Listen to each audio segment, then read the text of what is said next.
আমরা যারা লাউ চাষ করি আমাদেরকে লাউ গাছে প্রচুর পরিমাণে খাবার দিতে হয়। আমরা কি করি?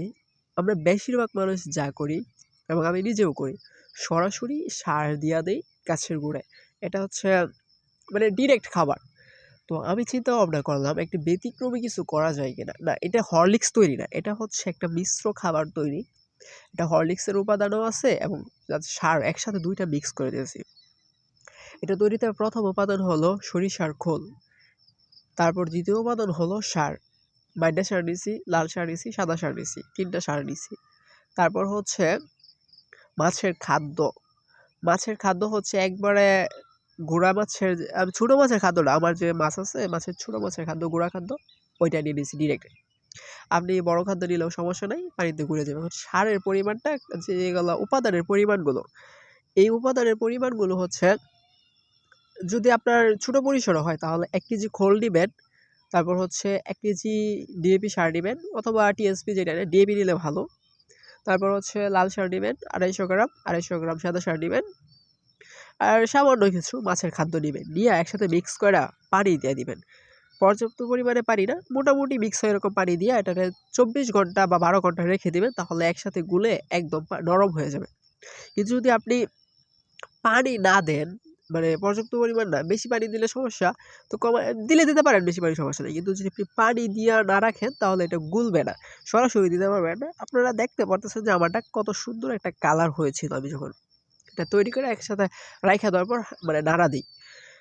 এখন আপনারা এটা তৈরি করে ১২ ঘন্টা মানে একসাথে মিক্স করে ১২ ঘন্টা রাখবেন। ১২ ঘন্টা পরে আইনা দেখবেন নাড়া দিবেন।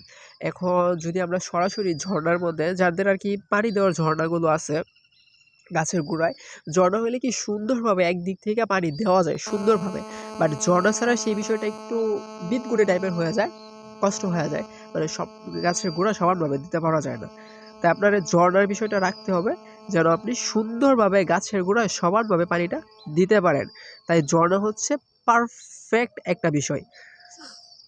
তাই আপনি ঝরনা নেওয়ার চেষ্টা করবেন। তো আমি যেহেতু ঝরনা আছে আমার, তাই আমি এটাকে ছাঁকতে হবে। ঝরনা থাকলে অবশ্যই ছাঁকতে হবে। কারণ হচ্ছে আপনি যদি না ছাঁকেন তাহলে যে খোলের যে ইয়াগুলো আছে, দানাগুলো আছে, সারের যে দানাগুলো আছে, একদম তো মিক্স হয়ে যাবে না। ওই দানাগুলো আপনার ঝরনার মধ্যে আটকে যাবে, যার ফলে ঝরনা দিয়ে পানি পড়বে না। তাই আমি এটাকে সুন্দরভাবে ছেঁকে নিয়েছি। ছাঁকার পরে দেখবেন কিছু, কিছু দানা আপনার নেটের মধ্যেই থেকে যাবে। তো আপনি কি করবেন সেগুলা?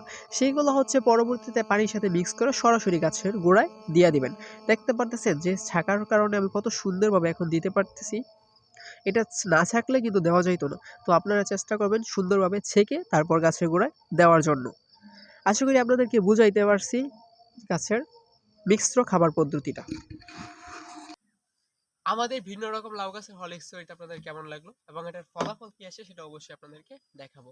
আর যেটা হচ্ছে নিয়মিত ভাবে হরলিক্স তৈরি করা হয় সেইটা যদি আপনারা চান তাহলে কমেন্টে জানান, আমরা সেটাও ভিডিওটা তৈরি করে দিব ইনশাল্লাহ। সেই হরলিক্সটা আমরা তৈরি করে দেখাবো। এটা হচ্ছে আমার তৈরিকৃত হরলিক্স। আমি বেশিরভাগ সময় এভাবেই হরলিক্স ব্যবহার করি, কারণ এটা আমার কাছে একটু আলাদা রকম লাগে যে একসাথে সারটাও দেওয়া হয়ে গেল, হরলিক্সটাও দেওয়া হয়ে গেল, অস্থির।